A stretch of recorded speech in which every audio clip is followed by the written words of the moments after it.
En fait, l'ultimatum n'est que la fin de la phase de négociation préalable.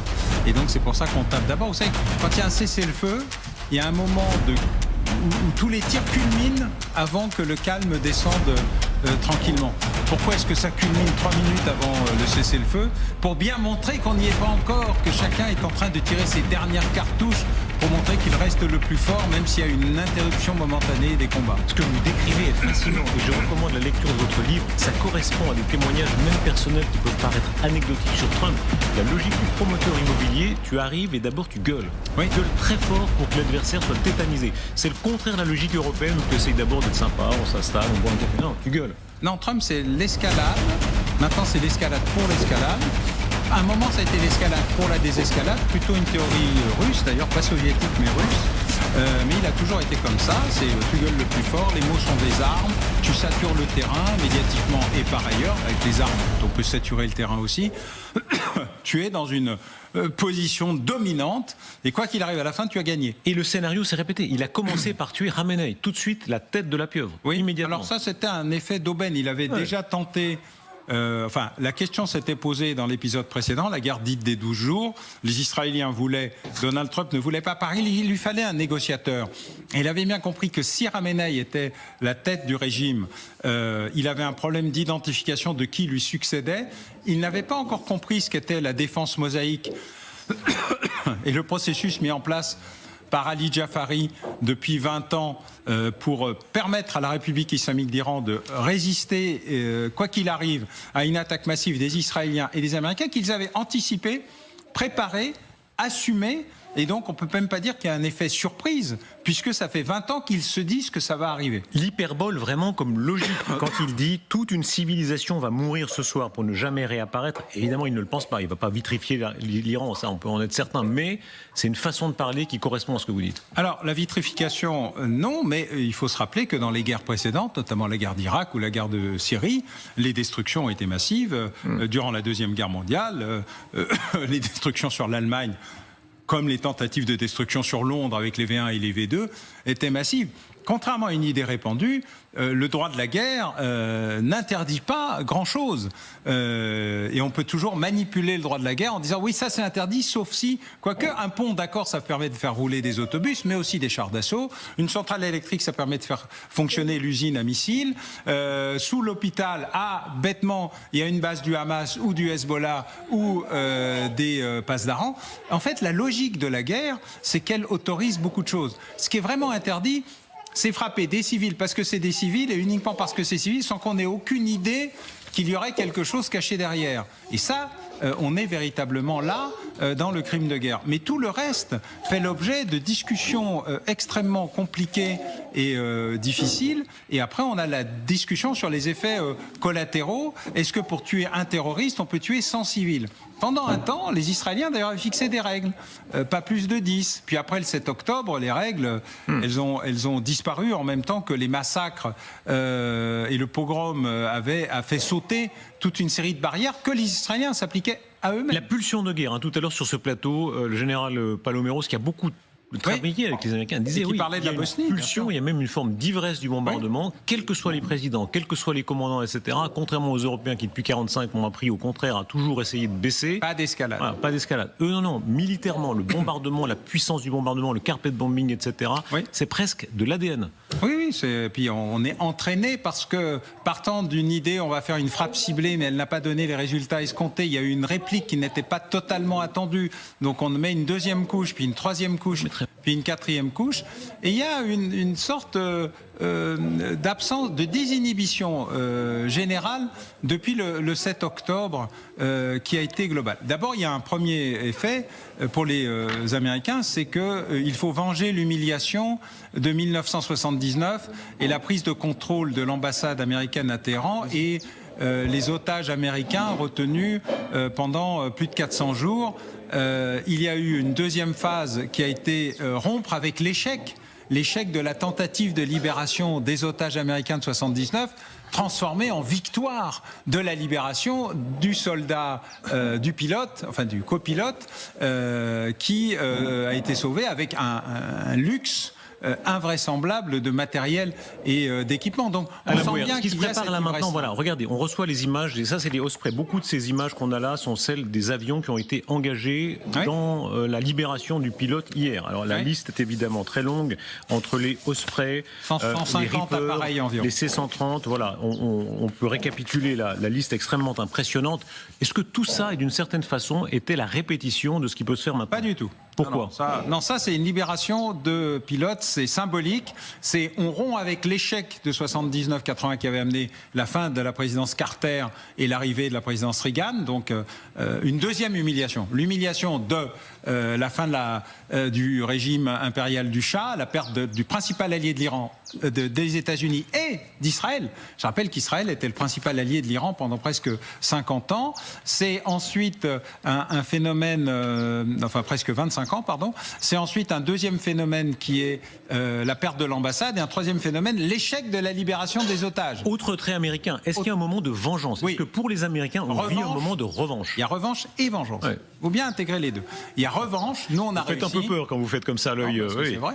Il y a revanche et vengeance. On a réussi, nous, cette affaire, et ensuite on se venge parce que l'humiliation a été terrible et qu'elle est dans l'arrière. Il y a un côté qui est resté comme ça. Quand vous parlez avec des Américains de l'Iran, ceux qui ont à peu près mon âge, mais même un peu plus jeunes, il se trouve que j'ai les enfants, 50 ans, quoi. Les enfants de mes amis qui en parlent, ceux qui sont engagés un peu dans la vie publique ou dans les armées, ils ont ce truc dans leur tête qui est vraiment la marque au fer rouge de cette humiliation terrible de l'Amérique. Et pour eux, ça rentre dans le cadre de la revanche et de la vengeance. Et ce soir, la possibilité que Trump soit même le plus allant dans cette guerre. Au fond, on est vraiment à l'autre extrême de ce qu'il avait promis pendant la campagne. Il avait mis pas de nouvelle guerre.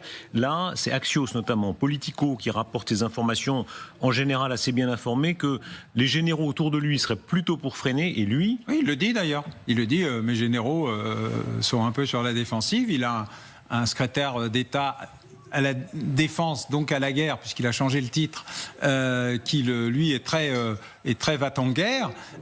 Et puis Donald Trump, il regarde quelque chose de très particulier, c'est qu'on parle beaucoup de sa baisse dans les sondages, mais c'est pas un problème pour Donald Trump, parce que ce qu'il regarde particulièrement, c'est les sondages de son électorat. Et dans l'électorat MAGA, on ne demande pas s'ils sont favorables à Donald Trump ou pas, on demande si ils sont favorables à la guerre. 75% de l'électorat MAGA, dit le Financial Times la semaine dernière, sur un sondage de la semaine dernière. Est-ce que ça peut se retourner? Là, le lieu commun, les journalistes adorent les lieux communs, c'est le charme de notre métier. Le lieu commun, c'était de dire les Américains sont contre la guerre. Pour l'instant, c'est vrai, mais si ça se passe bien, s'il y a d'autres opérations comme celle qui, de leur point de vue, est réussie, celle d'avant-hier, est-ce que ça peut changer? 75% de MAGA, 65% de républicains classiques, c'est le cœur de son électorat, c'est le cœur battant de son électorat. Le reste...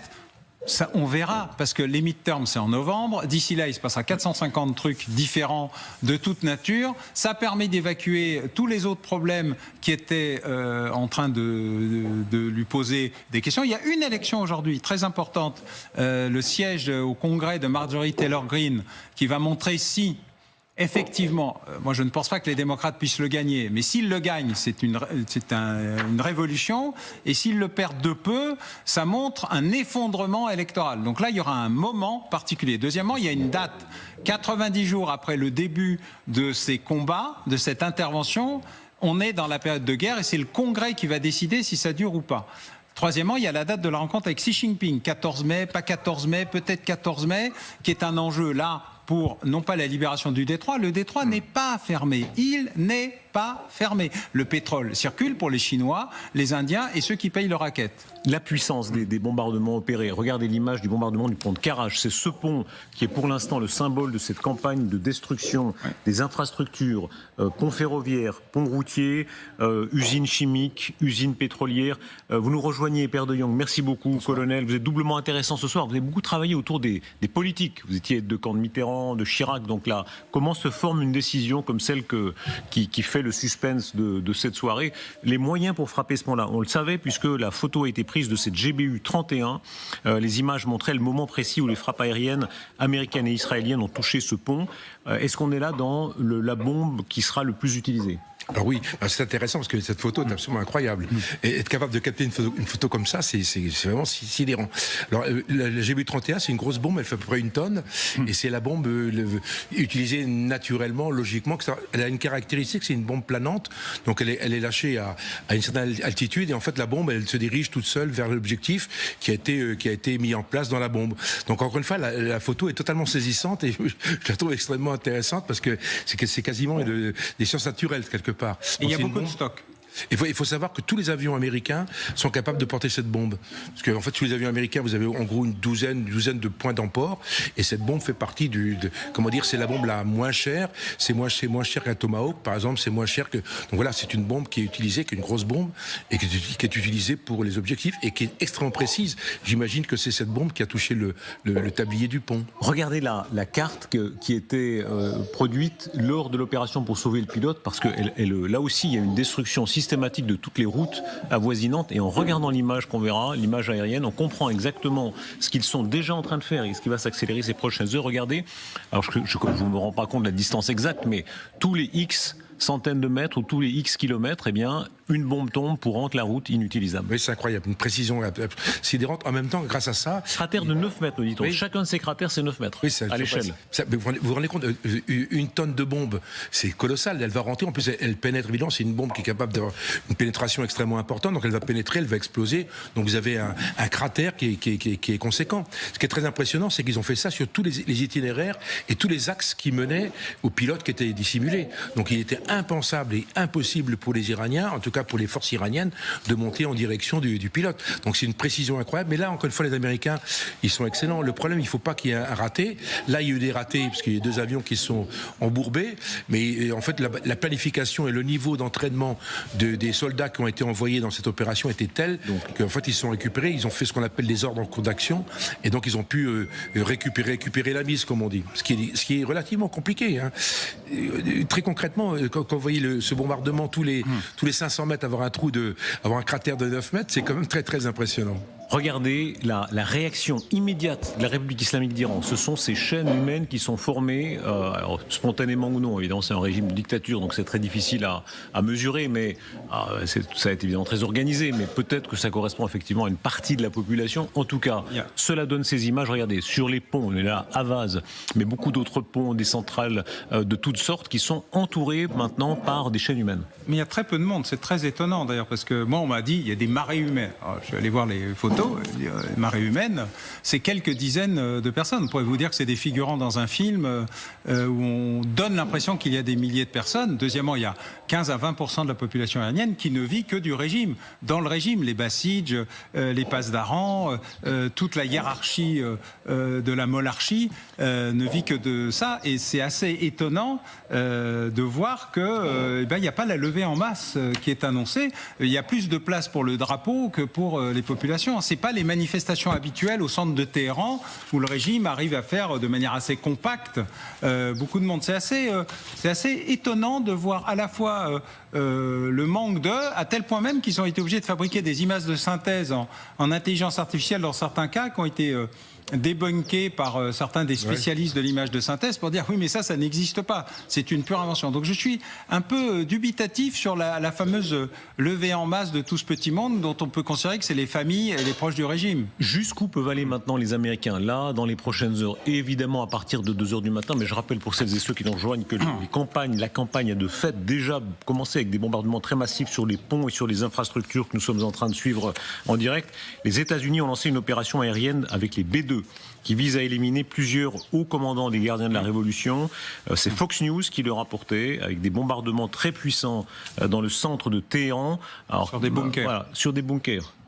Ce sont des bunkers, c'est pour ça que j'utilise les B2 avec d'autres types de GBU plus pénétrantes, on va dire, et moins planantes. La 57. Ouais. La 57, et donc ça, ce sont des opérations d'émission. Je précise que les Iraniens ont répliqué, puisque même si on en parle assez peu, le centre pétrochimique de Dubaï en Arabie Saoudite, qui est à peu près l'équivalent en puissance et en importance du gaz naturel liquéfié qatari, a été très très durement frappées, notamment les usines Subac, et que ça représente un enjeu en termes d'engrais, de pétrochimie, de plastique, etc., tout à fait considérable. Alors là, pour le monde entier, c'est pas une affaire... Mais ce qui est très intéressant, c'est le B2.